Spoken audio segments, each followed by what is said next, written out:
On today's episode of Bite Sized, we are watching and discussing the 11th scene of the film Twilight. For those of you watching along at home, that is from minute 12:56 to 13:50. Got another short one. And now, on to the episode.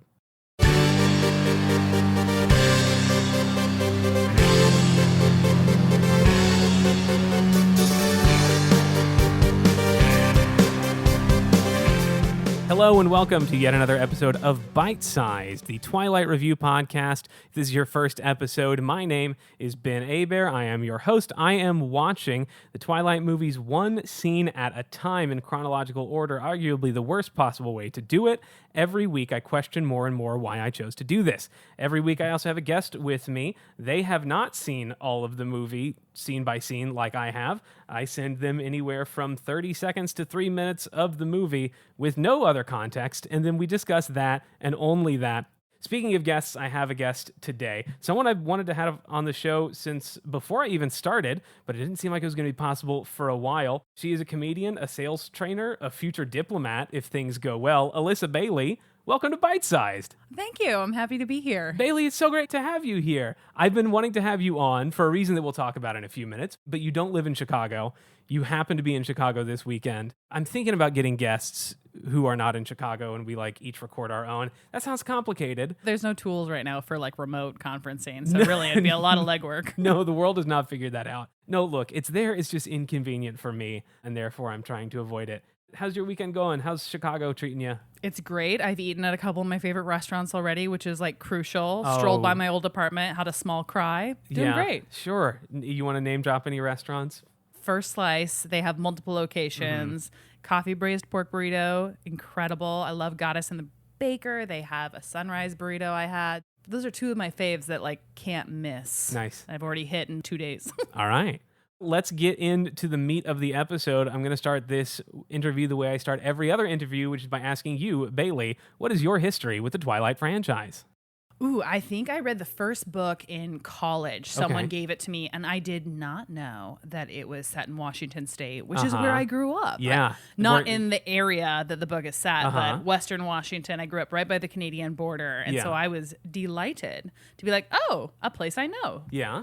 A place I've driven through. Okay, so you read the first book. Did you read any of the books after that? Absolutely. Yeah, I devoured them. And then right when I was in college, I feel like the films were already in the works, and then they started to come out. And so there was kind of a rolling couple years where they were coming out. So yes, I saw all the films. I don't think I saw them all in theater, but I have seen them all. Okay. And I did a rewatch over I think 2020 when we were all what could I do with my time? How did they hold up coming back to them as, not in college anymore? From a storytelling perspective, there was a lot of wincing.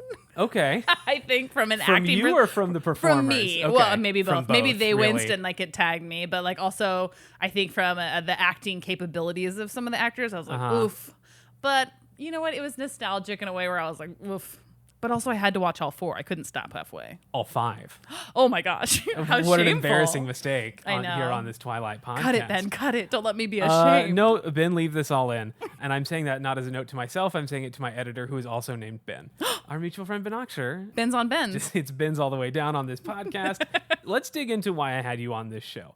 As I established in my last episode with a different guest, I try to get guests on if I think they have something special to talk about to that scene, or if there's nothing going on in the scene, I try to get a guest that has something else to talk about. And Bailey, you fall into that second category. I was like, which category am I? You absolutely fall into the second category, because in this less than a minute of scene, very little happens. We'll talk about it in a second, but the reason you're on this show and to help me not talk about the movie Twilight is because you are from Washington, a small town sort of outside of Seattle, just like Bella Swan. And so I'm hoping we can get a good 10, 15 minutes out of that. What part of Washington are you from exactly? I represent the small but mighty town of Lynden, Washington. Okay. That's spelled Lynden, and we're about 5 minutes from the Canadian border crossing. Yeah, grew up closer to Canada, picking up Vancouver top 40 than Seattle. Okay. So then you say you first read Twilight in college. Was there a buzz about it earlier than that, maybe in high school or something? Ooh, there's this Twilight thing. It takes place near here. I don't think so. Either it wasn't happening or it wasn't happening in my area. Okay. Or I'm just that old. Were you aware of Forks before you ran into Twilight? I was. I played high school sports, Uh-huh. and usually we ran into a team from that area, usually at like the state Spartans. tournaments.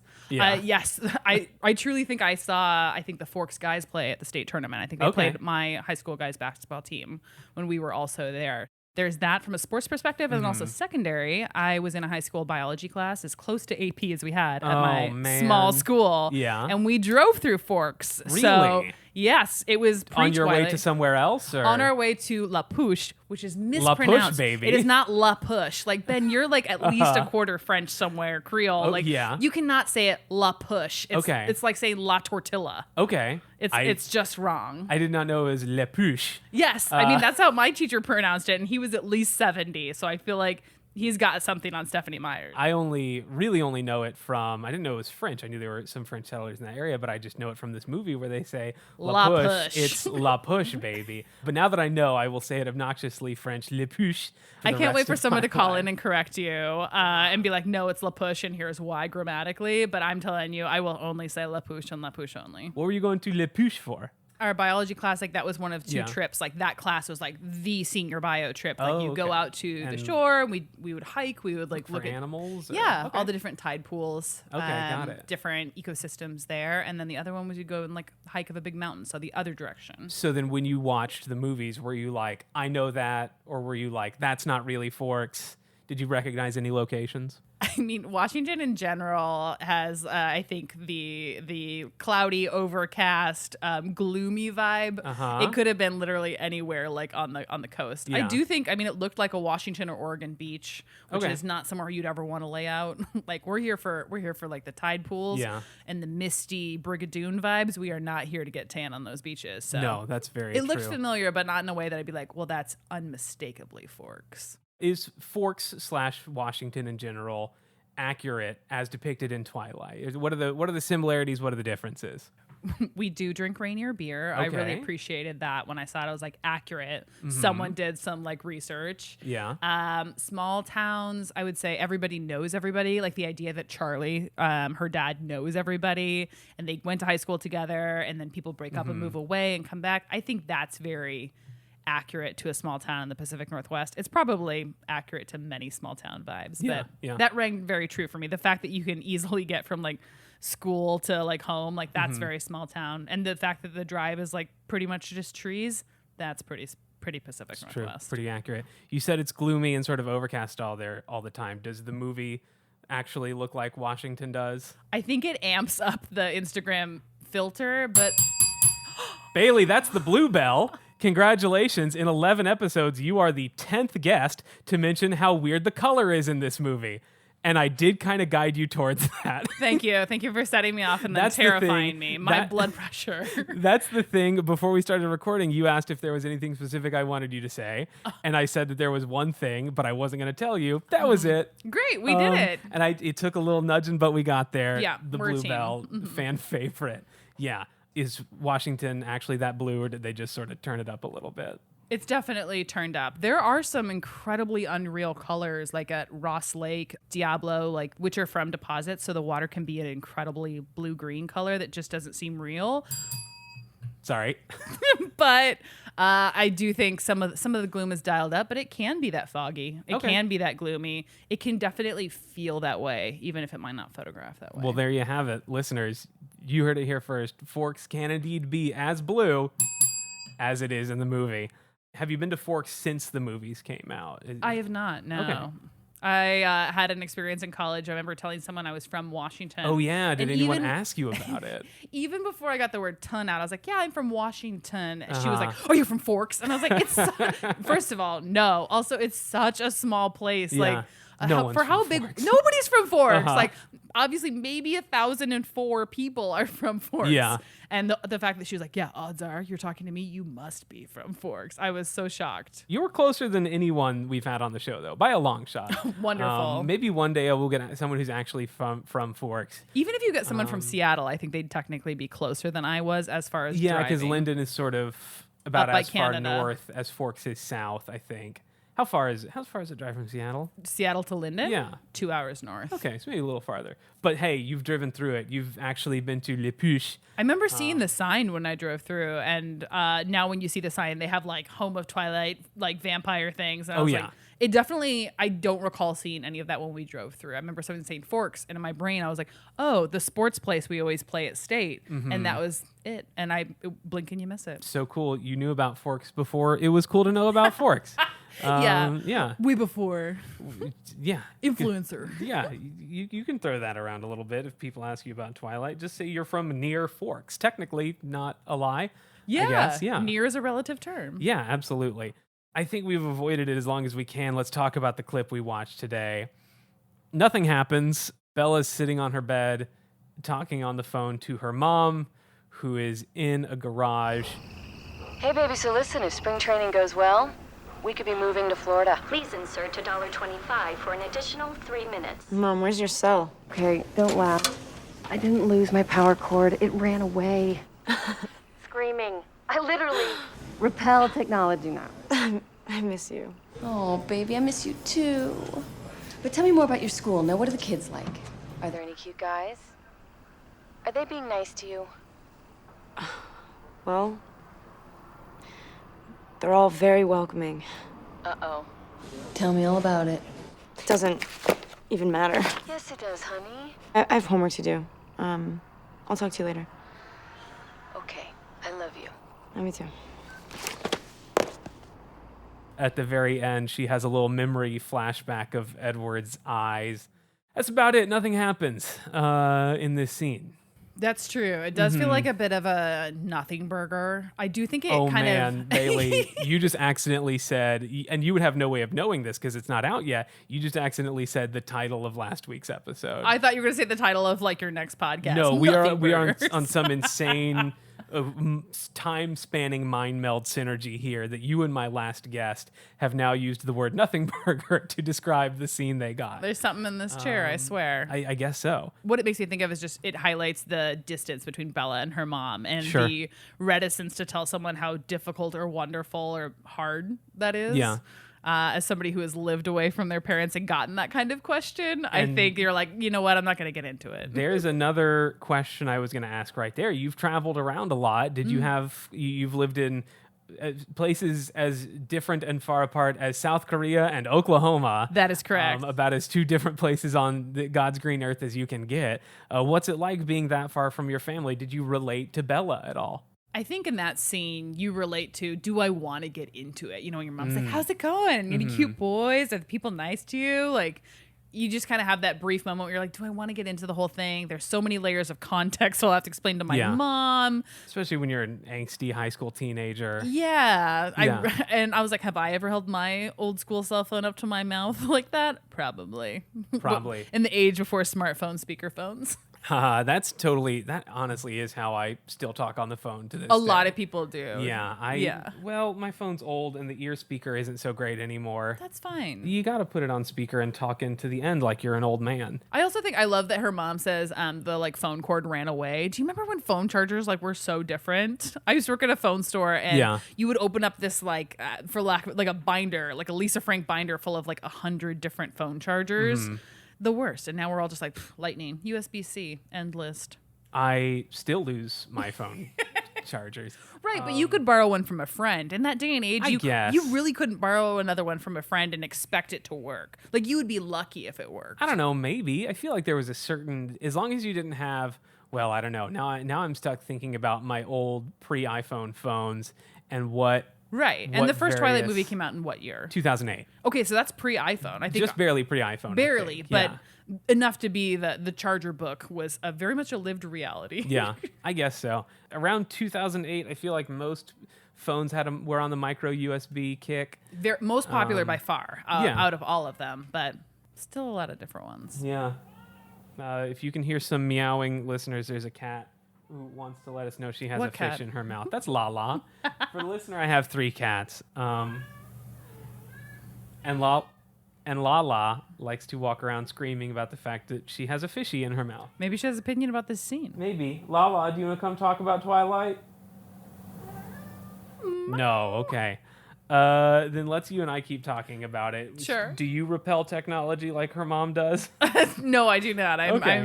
I'm the person people call usually in my family. I don't know that that's the right call, but I am unfortunately the tech savvy one. Is it just because you used to work for Apple? Yes, and I wasn't even a technician. I was in sales. So anything I learned like by chance. When I lived with my parents in high school and stuff, anytime we had to set up a printer or Wi-Fi router, excuse me, ma'am. Or troubleshoot over the phone. Like even when I lived far away, my family would be like, I'm having this problem. I'd be like, I definitely can't troubleshoot it from a distance. Yeah, definitely me too. I've always been the guy my parents talked to about printers and Wi-Fi routers, to the extent that when my job needed someone to be the printer tech support guy, I got sort of roped into that. It's followed me, unfortunately. Yeah, I haven't worked for Apple for I think 5 or 6 years now, and it's still the vibe. When was the last time you think you used a payphone? When's the last time I used a payphone? Yeah, because the last time I saw a payphone was payphone. last year near the harbor in Bellingham, which is the city near Linden where I live now. I remember thinking to myself, damn, those are still around.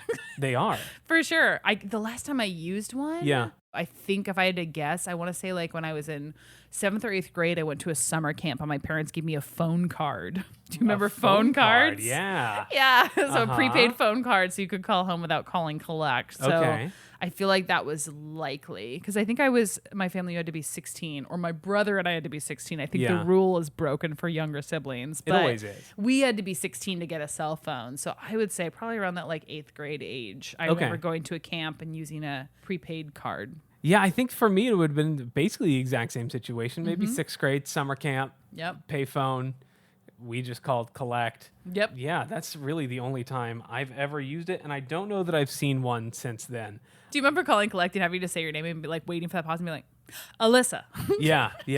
And my mom gave me the instructions like, tell them you want to call collect, give them our number. They'll ask if we want to accept the charges. We'll say yes. An experience that I'm sure our younger listeners cannot relate to at all. Nope, knowledge you Just didn't need to retain. Completely gone.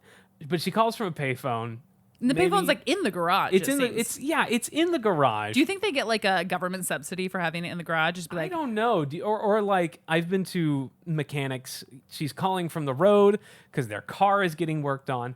And I know like mechanics will have like vending machines. So maybe this is just a little way to make money. What if it isn't a like payphone? What if it's just like a metal cord? No, it says like, Please insert $1.25 for an additional 3 minutes. It occurs to me now, I have no idea who decided where to put payphones. Yes, there Was must it be. like There the must phone be. company? I feel like it's like the Tennessee Valley Authority probably like placed them or I made guess. like an SOP for people to follow. The Tennessee Valley Authority, the I 1930s there you era go. program that built hydroelectric dams. If there was one thing I wanted to give you, Ben, it was an obscure historical moment for you to shine. Once those were all built, once the the New Deal was Franklin kind Delano of Roosevelt over, and the TVA. they had to pivot to something. They had to put men to war. And to work, I guess. But yeah, I just have no idea how payphones, who collected the money. I don't know. That's one thing we don't need to think about. But what we do need to think about is because Bella's mom called from her cell phone from a payphone, that means Bella did, I think, the most unrealistic thing you would expect Bella to do, given what we've seen from the movies, and that is Bella answered a call from an unknown number. Oh, absolutely. It must be a like pattern of behavior, right? Because her mom's like, the Maybe. cord ran away. And she off, It but was like kind of pre-spam calls. I feel like, no one's calling I Bella don't about her car know. insurance or her extended warranty. This is 2008. I'm pretty sure that's when I started getting calls that the second warning that the warranty on my vehicle was about to expire, despite the fact that I was 16 and did not have. I had a bike. I just had the U.S. Navy calling me to ask if I wanted to sign up. Wow, I never got that. I would never answer a call from an unknown number. I ignored one earlier today that turned out to be from my dentist. Oh. Maybe I should have answered that, but like it just doesn't seem like something. It doesn't seem like in Bella's character. Yeah, it always feels like I always think like if I don't know the number, I don't answer. I'm like, if it's important, they'll leave a voicemail. Yes, exactly. And so maybe that's what happened. Can you I don't leave a know. voicemail collect? I mean, it sounds like somebody accept, but no one can confirm the charges, so you might not be able to. I guess. I mean, well, I guess it's probably not collect because what a terrible mom making her daughter pay. Well, it depends on who pays for Bella's phone bill. It's also that time in the world where it was like you only got so many minutes usually Right. on your plan. Yeah. Oh, minutes. Or you had like your those. designated like 5 numbers that you could have like unlimited minutes with. Yeah, but and then there was Unfamiliar like number wouldn't nighttime count. unlimited minutes. You could roll over some of your minutes. Right. Maybe you come to the end of the month and Bella's got minutes to burn. Yep. Mm-hmm. I don't know. Charlie's got that sweet, sweet law enforcement discount. I have not thought about rollover minutes in You're a very long welcome. time. Maybe Bella's mom pays the cell phone bill. She's on her plan. So if she would I'm so call sorry. collect. Do you think that woman is financially solvent enough to pay for her cell Okay, phone we're going to plan? talk about that in a few episodes. Okay. Because her husband is a minor league baseball player. According to the books, she is a substitute teacher. And they live on the nicest Florida beachside property that you've ever seen, that in no way could a substitute teacher and minor league baseball player afford. But like, I don't know, do you think Charlie's paying for her cell phone bill? I could see him grudgingly paying for it. Yeah. He seems the type Maybe? to be like, I'd rather pay for your bill than let you be lost out on the side of the woods. Yeah, he does with-" seem like the kind of, here, I got you this for your safety. Yeah, exactly. Like he's the kind of cool dad who might give you like a pepper spray. Yeah, Or a knife. a gun or something. Yeah. Yeah. Well intended. And try to teach you to use it and you just score and be like, Dad, no, Yeah. I don't want to know. There is something else I want to talk about in this scene, and it's a completely throwaway line. Actually, it's not. It's how this conversation starts. Her mom on the phone says, Hey, baby, so listen, if spring training goes well, we could be moving to Florida. she says could be moving to Florida at the very beginning of this movie, not 12 minutes ago. The whole reason she moves to Forks is because they are moving to Florida. So what's going on? Is she lying to her daughter? Did they not even consider this? What's going on here? Oh man, I feel like it's got to be like a continuity error. You know what I mean? Like a script Maybe. supervisor moment is my inclination. Uh-huh. I mean, but also her mom is ditzy enough to think her phone cord ran away from her, so it could just be a slip of the tongue. I guess. And it could be. What kind of substitute teacher is she? Grammar teacher? I don't know. It hasn't. Look, we have a rule, a hard and fast rule on this podcast that we don't care about the books. If it's not, and I try to avoid things that aren't in the scene we're directly discussing today. But with something like the scene we have today, that's very hard. So who knows? I don't know. I'm gonna guess an English teacher. Yeah. Because Stephanie Myers is a writer, and writers only write about other writers at a certain. Right. What you know, baby. Yeah. I think it's an accident. Like I don't think it's anything nefarious. Yeah. I truly don't. Do you think know. like things were filmed out of order, possibly? It could be, and it could be that, like, you know, they've got to go to Florida for spring training.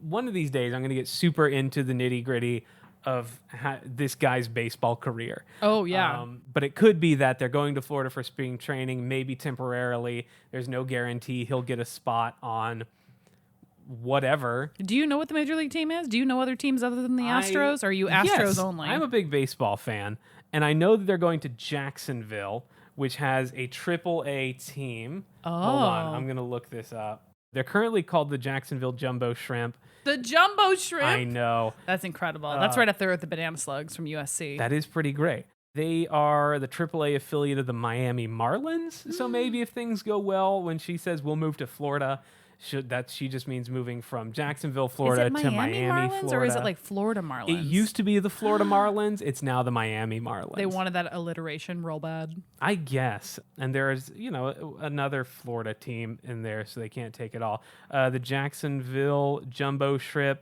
At the time of the movie, they would have been the Jacksonville Suns. A worse name. Less but- memorable. I also feel the mascot is not as fun as a Jumbo Shrimp. No, definitely not. Well, there's been a real trend in minor league baseball for the last 5 or 10 years of giving your team the craziest name you can think of so that people on the internet will buy hats as a joke. Yeah. Minor league baseball teams are criminally underfunded, so if it gets them a little more money, I guess I'm fine with it. Yeah. Let's go back to talking about Washington. Whenever I don't know what to talk about in these scenes, like this one that has nothing going on, I'll just take a question that was asked in the scene and ask it to my guest. So tell me more about your school. What are the kids like? What are the kids like? Yeah, what were the kids like in high school in Washington? Oh man, I grew up in a real agricultural area, which is like true Forks? Maybe. Yeah, well, Forks seems... I think it's a lumber town primarily. But I would concur. I think Forks is like more on the lumber side. does that come They're under the very close to agricultural umbrella? I would probably say they're like kissing cousins of what they wear. Like everybody's in Carhartt, but it's like functional Carhartt, not fashionable Carhartt. Except for in Twilight, though, when everyone dresses too fashionably. Yeah, there's definitely some Carhartt kids in like old pickups. Like Bella's pickup is a Carhartt kid pickup. Like that thing should be driven by somebody who was driving tractors at like 11 and a half. The people in this movie do not wear any Carhartt. They are all just super Abercrombie. Yeah, I would say that is not consistent with the high school experience I had. My area was very dairy heavy agriculturally. Raspberries, blueberries. Yeah, Whatcom County, which is the county where I'm from, supplies over 70%. Some people say almost 90% of the U.S.'s raspberries domestically. I had no idea. I'll think about that the next time I eat a raspberry, I guess. You should. My town, Linden, has the Raspberry Festival. So we just had it last month. It's incredible. Tell me about it. What goes on at the Raspberry Festival? There's the largest 3-on-3 tournament outside of Spokane, which has the largest one in the world, like 3-on-3 basketball. Okay, cool. They sell raspberries and fresh ice cream because there's also a lot of dairies, which I mentioned. Sure. So they sell it for like $2, which is incredible. There's like a car show. There's live music. There's a street fair with vendors. The 3-on-3 tournament, to be fair, they have, I think, at least 18 courts. Yeah. So that takes up a lot of the road. They close a lot of the streets. Got it. Farmers market, I don't know. There's a lot of events. And honestly, raspberries are celebrated and loved and eaten all over. Okay. Yeah. Everyone loves a raspberry. If you had to give this scene a name, what would it be? And this is also going to be the name of the episode, so make it good. This is one of the two questions. Well, now I I'm was sad warning that you Nothing about. Burger's been burned. Sorry. Unlike the last episode, this had nothing to do with burgers. In the last scene, there's an actual burger, so it was like a whole pun. But what would you call this? I feel like I want to call it like Mom Talk. Mom Talk, when your mom wants to catch up with you. Okay.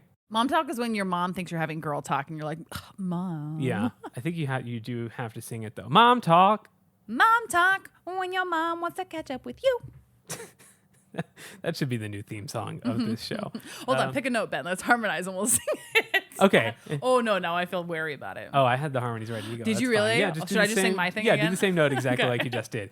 2, 3, 4. Mom Talk, when your mom wants to catch up with you. Oh, good. I didn't have to harmonize. I feel much better. No, yeah, we Okay. nailed that one. Yep. Alyssa Bailey, if people want to know more about you, maybe see you in a show, do some live improv comedy in the greater state of Washington, where can they maybe follow you? Let's start with social media. Where can they follow you online? Yeah, you can find me on Instagram, _Bailey, Bailey. Look at you, early adopter. Yeah. You can find me on Twitter as well, or X as we're calling it, Alyssa not. Bailey. We're not? Okay, We're great. calling it Twitter. I have a website, BaileySayWhat.com, where Yeah. I occasionally write. I'm a little behind about my life, my process, where I'm at. And then I perform at the Upfront Theater in Bellingham, Washington. It was founded by Ryan Stiles several years ago. You won't find Ryan there. He's like, I'm good. I don't need to perform at that theater anymore. But that's the Upfront. We have a great legacy. We do improv, music improv, shows there. But Bellingham has a really rich performance history. Yeah. So I'm there. I'm doing improv there. You can find my writing online. Are you starting like a new music improv show there? I just ran it for the short form first there? time last Tell me Friday. about that. Yeah, it was music short form. It was our first time running Uh-huh. it. Everyone was a little bit green, but it actually went really well. Nice. So I have a few ideas to tweak it for next time. But afterward, we were debriefing, and everybody, including the musicians, were like, I was actually really nervous to see if this was going to work. I was Yeah. like, thank you all for telling me after the show. Uh-huh. But yeah, my first time producing a show. That's so awesome. Good for you. Yeah, I hopefully should it have added continues. producer onto your titles at the front. I think you have to have like a real successful run. But we did sell out over half the theater on like a very nice weather Friday night, which I'm pretty proud of. Yeah. You had to compete with outside. That's always hard to do. Hey man, Western Washington summer is like our best kept secret. Like Yeah. the fruit is fresh, the weather is not crazy hot. Like it's wonderful. If you like music short form improv and you don't live in Washington, but instead Chicago, you can come see Riff, which is where you and I know each other from a lot of other things. I would say that's probably our most well-known project together. Yeah. But we've known each other for a while. A long time. We were students together, and then we were both in Riff together. And All that to say, do come see Riff, Chicago's music improv party, Saturday nights at 10 p.m. at I was IO there last Chicago. Saturday. You were there last Saturday. I wasn't, because you picked the one weekend to come to Chicago when I was not in Chicago. I did it on purpose. It's then. only it's by a miracle that we were able to get this lined up. Yeah, and honestly, if we're being honest, everyone, we did this remotely. Ben did did use remote tools. He said he didn't want to, but here we are. The cat was fake all along. Oh, I hope the cat's not fake. I like the cat. If you want to follow me on social media, you can follow me at benabear.com on Twitter and Instagram, or just at benabear on Blue Sky, which is a cool new social media site that I'm on. I only post pictures of my cats, including the one that was once a day. I post a picture of a cat, no captions, nothing else. I think it's the best way to use social media. Clear eyes, full hearts, all cats. Cannot lose. All caps, all cats. If you want to follow the show on social media, you can follow at bitesizedpod_ on Twitter, Instagram, and TikTok, and Threads, if that still exists while you're listening to this. I don't think it will for much longer, but hey, I've got one and I don't post there. That is all we have for today's episode. Thank you so much to my editor, Ben Oxher, for putting this all together. Thank you to the band Swimwear Department for the use of their song Mauled to Death as our theme. That is it for this episode of Bite Size. If you had a good time, tell a friend. Word of mouth truly is the best way to get it out there. I can track a truly unnecessary number of metrics, and the listenership that I'm seeing so far is very encouraging. So please keep listening, keep telling friends. If you want to write into the show, you can write an email to myfavoritetwilightpodcast@gmail.com. Thank you so much for listening. And as we always say at the end of every episode, Mom talk. Mom talk. When your mom wants to catch up with You!